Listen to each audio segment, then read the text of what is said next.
آداب ناظرین، روز نیوز میں آپ کا خیر مقدم ہے۔ میں ہوں آپ کا میزبان مسعود احمد۔ آئیے جلدی سے دیکھتے ہیں آج کی سپیڈ روز نیوز۔ دھرنا چوک پر تلنگانہ مارچ کی اجازت نہیں، مشتاق ملک کی درخواست ہوئی مسترد۔ سٹی پولیس نے جوائنٹ ایکشن کمیٹی تلنگانہ و اے پی کو وقف قانون کی منسوخی کے مطالبے پر 26 اپریل کو دھرنا چوک اندرا پارک پر تلنگانہ مارچ کے اہتمام کی اجازت دینے سے انکار کر دیا۔ کنوینر جوائنٹ ایکشن کمیٹی مشتاق ملک نے دھرنا چوک پر ہفتہ 26 اپریل کو 2 بجے دن تا 5 بجے شام تک تلنگانہ مارچ کے اہتمام کی اجازت دینے کی پولیس سے تحریری طور پر درخواست کی تھی، جسے پولیس نے آج واضح کیا کہ موجودہ صورتحال، عوام کو درپیش مسائل، ٹریفک میں خلل اور دیگر وجوہات کے پیش نظر جے اے سی کو وقف قانون کے خلاف تلنگانہ مارچ کی اجازت دینے سے متعلق داخل کردہ درخواست کو مسترد کر دیا۔ Additional commissioner of police law and order Hyderabad Vikram Singh مان کی جانب سے آج جاری کردہ احکام میں بتایا کہ جوائنٹ ایکشن کمیٹی کو اندرا پارک دھرنا چوک پر وقف قانون کے خلاف تلنگانہ مارچ پروگرام منعقد کرنے کی اجازت نہیں دی جا رہی ہے۔ انہوں نے کہا کہ ہم نے مشتاق ملک کی درخواست کا بغور جائزہ لیا اور تلنگانہ مارچ کے اہتمام کے لیے ان کی جانب سے دی گئی درخواست کو مسترد کر دیا جاتا ہے۔ Bureau report, Roz news. Officers, commissioner of police, D C Ps, additional D C P, D C P traffic, additional commissioner of traffic commissioner, بہرحال مختلف عہدیداروں سے کوئی 5-6 بار میٹنگ ہوئی، اجلاس ہوا، اور پرسوں 2 دن پہلے کمشنر آف پولیس ہمارے سی وی آنند صاحب سے تفصیلی گفتگو ہوئی، اور اس تفصیلی گفتگو میں تلنگانہ مارچ کے پورے خد و خال اور تلنگانہ مارچ کا پورا سمجھیے کے نقشے پر بات ہوئی۔ انہوں نے اپنے ماتحت عہدیداروں کو احکامات بھی جاری کیے کہ جوائنٹ ایکشن کمیٹی کے ساتھ تعاون کیا جائے، اور حتیٰ کہ این ٹی آر اسٹیڈیم کی بات بھی ہم نے ان کے سامنے رکھی کہ وہاں خواتین کے لیے انتظامات ہم کرنا چاہتے ہیں، مگر وہ 1 دن پہلے ہمارے لیے اویلیبل بھی رہے، کیونکہ این ٹی آر اسٹیڈیم کو لاک رہتا ہے، تو فوری انہوں نے احکامات بھی جاری کیے۔ لیکن یہ ہے کہ آج بہرحال شام میں 9 بجے کے قریب ایک لیٹر کیا ایک آرڈر ایڈیشنل کمشنر مان صاحب کی طرف سے آیا ہے، حالانکہ مان صاحب سے بھی تفصیلی گفتگو بہرحال ہوئی ہے۔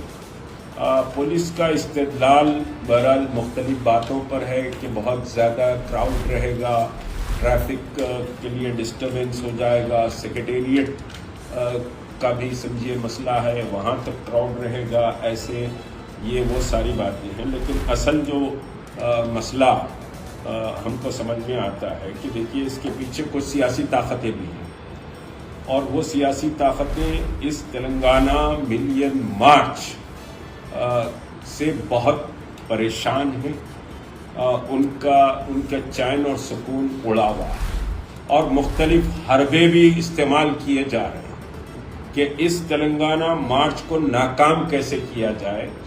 اور اللہ کا کرم ہے کہ تلنگانہ جوائنٹ ایکشن کمیٹی کی تمام جماعتوں نے پوری قوت اور طاقت سے تلنگانہ مارچ کی کامیابی کے لیے میدان پر کام کیا، اور راست رابطے سے لے کر گروپ میٹنگ سے لے کر سمجھے سوشل میڈیا، بہرحال سبھی کا تعاون حاصل کرنے کی جوائنٹ ایکشن کمیٹی نے جتنی اس کے پاس طاقت تھی اس کا اس نے استعمال کیا، اور پھر اللہ تبارک و تعالیٰ کی مدد اور نصرت، اللہ کا جو بظاہر عوام کے دلوں میں تلنگانہ مارچ کے لیے جذبہ پیدا ہوا، وہ اللہ کی مدد و نصرت تھا۔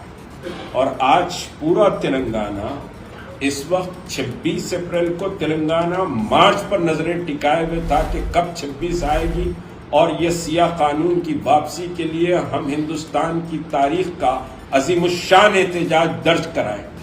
لیکن 9 بجے ایک آرڈر پولیس کا آیا جس میں مختلف نکات پر سمجھیے کہ بات ہوئی. یہاں وکلا صاحبان نے بھی اس کا تجزیہ کیا، مسعود صاحب، شکیل صاحب، پھر امجد اللہ خان صاحب بھی سمجھیے کہ صاحب اس پر بات کی، عثمان محمد خان صاحب بھی. یہ جیک کے تمام ذمہ دار سمجھیے کہ کور کمیٹی کے ہیں، کچھ لوگ یہاں نہیں ہیں. بہرحال ڈاکٹر توفیق صاحب، یہ سارے اس پر کافی غور و خوض ہم نے کیا اس آرڈر کے ملنے کے بعد. ایک بات امت مسلمہ کے لیے بہت واضح سمجھیے کہ جوائنٹ ایکشن کمیٹی کے توسط سے کہہ رہا ہوں کہ نہ ہمارے قدم پیچھے ہٹیں گے، نہ ہم جھکیں گے. ہمارا سمجھیے کہ مقصد و مطلوب یہ سمجھیے زہریلا اور نفرت بھرا قانون جو وقف کی زمینات اور مساجد اور درگاہوں اور قبرستانوں پر کو ہتھیانے کے لیے ہے، اس کے خلاف ہماری لڑائی پوری طاقت سے جاری رہے گی. اس میں کوئی مایوس ہونے کی ضرورت نہیں ہے، نہ اس میں آپ کو دل چھوٹا کرنے کی ضرورت ہے. یہ لڑائی لمبی لڑائی، اور 26 اپریل کو جو تلنگانہ مارچ تھا، ٹھیک ہے، پولیس نے یہ کہا کہ بھائی ہم آپ سے گفتگو کریں گے، اس میں لکھا ہوا ہے واضح کہ ہم آپ سے گفتگو کریں گے، اور پھر ایک نئی ڈیٹ ہم سمجھیے کہ صاحب آپ اناؤنس کریں، ہم وہ ڈیٹ پر کنسیڈر کریں گے، فلاں کریں گے. ہم آج پولیس ڈپارٹمنٹ کو جوائنٹ ایکشن کمیٹی یہ کہہ رہی ہے کہ نئی ڈیٹ آپ سمجھیے کہ صاحب 5 دن کے اندر ہم کو اطلاع کریں، اور 5 دن کے بعد ہم 29 اپریل کو جوائنٹ ایکشن کمیٹی بیٹھے گی اور نئی تاریخ کا اعلان کیا جائے گا. ہم اپنے قدم واپس لینے والے نہیں ہیں، نہ یہ جد و جہد رکنے والی. آپ اگر تاریخ تبدیل ہو رہی ہے تو جد و جہد ختم نہیں ہوگی، جد و جہد رکے گی نہیں. یہ لڑائی لمبی لڑائی ہے، اور لمبی سانس بھر کر ہم یہ لڑائی لڑنے کی تیاری کر چکے ہیں.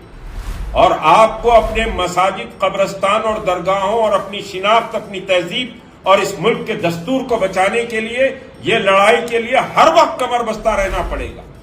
تاریخوں سے سمجھیے کہ صاحب تاریخ تبدیل ہونے سے انقلابات نہیں رکتے، بلکہ انقلابات مزید سمجھیے کہ جڑ اس کی مضبوط ہوتی ہے اور وہ درخت بہت اونچا ہو جاتا ہے. حالات کے رکاوٹوں کا مقابلہ جوائنٹ ایکشن کمیٹی کرتے آئی ہے. ملین مارچ ہو یا پھر سیکریٹریٹ مساجد ہو یا شعار اسلامی کا مسئلہ ہو یا پھر سمجھیے کہ محمد رسول اللہ صلی اللہ علیہ وسلم کی شان رسالت کا مسئلہ ہو، یہ سارے مسئلوں پر بہت ساری رکاوٹیں آئی، لیکن پامردی سے جوائنٹ ایکشن کمیٹی نے ان حالات کا مقابلہ کیا، اور ان حالات کا مقابلہ کرتے ہوئے کامیاب سمجھیے کہ پروگرام کیے ہیں. اور ملین مارچ جو NRC کا ہوا اس میں بھی ایسے ہی ہوا تھا. تو ہم یہاں سمجھیے کہ صاحب یہ سیاسی بازیگری جو کھیلی جا رہی ہے، یہ سیاسی بازیگری کی ہم شدید مذمت کرتے ہیں، اور یہ اعلان کرتے ہیں کہ ہم 29 اپریل کو ہم بیٹھنے والے ہیں. اس سے پہلے پولیس کے اعلیٰ عہدیداروں سے درخواست کرتے ہیں کہ وہ کوئی ہمیں تاریخ دے دیں. وہ تاریخ آپ دے دیں، اگر آپ نہیں دیے تو 29 کو ہم تاریخ کا اعلان کرنے والے. اور ایک بات یاد رکھیے، ہم امن اور سلامتی اور شانتی چاہتے ہیں. ہم بھی محسوس کرتے ہیں کہ پھلگامہ کشمیر میں جو واقعہ ہوا اس کی ہم شدید مذمت کرتے ہیں. اسلام میں دہشت گردی کی کوئی گنجائش نہیں. اسلام میں جہاد افضل ترین عبادت ہے، لیکن دہشت گردی کو محمد رسول اللہ نے رد کیا ہے. اب کسی کا نام پوچھ کر اگر قتل کیا گیا ہے، نام پوچھ کر اگر سمجھیے کہ وہاں پر لوگوں کی جانیں لی گئی ہیں، تو اسلام اس کی اجازت نہیں دیتا. ہم اس کی شدید مذمت کرتے ہیں. بلکہ جوائنٹ ایکشن کمیٹی ایک پروگرام اس مذمت پر کرے گی، ایک احتجاج بھی درج کرے گی، لیکن کینڈل لے کر عیسائیوں کے جیسا نہیں ناچے گی. یہ مسلمانوں کی تہذیب نہیں ہے کہ چراغ ہاتھ میں لے کر ناچیں یا بتیاں لے کر ناچیں. احتجاج درج کیا جائے، ضرور درج کیا جائے. ہم ہندوستانی ہیں، اور ہندوستان کی سولیڈیرٹی اور ہندوستان کی عزت اور وقار ہمارے لیے پریورٹی ہے. ضرور آواز اٹھانی چاہیے، جوائنٹ ایکشن کمیٹی بھی آواز اٹھائے گی اس مسئلے پر، لیکن ہم غیروں کی پیروی نہیں کریں گے. ہمارا انداز ڈیفرنٹ ہے. اور ہم ڈیفرنٹ انداز سے احتجاج درج کریں گے، مگر وفد کی یہ لڑائی جاری رہے گی اور انشاءاللہ 29 کو جوائنٹ ایکشن کمیٹی بیٹھے گی اور تاریخ کا اعلان کرے گی۔ میں پوری امید رکھتا ہوں اضلاع کے شہر حیدرآباد، سکندرآباد، بلدہ کے جتنی تیاریاں لوگ کیے ہیں وہ تیاریوں کو سمجھیے آپ جاری رکھیں، بلکہ اس میں اور سمجھیے کہ اضافہ کرنے کی کوشش کریں۔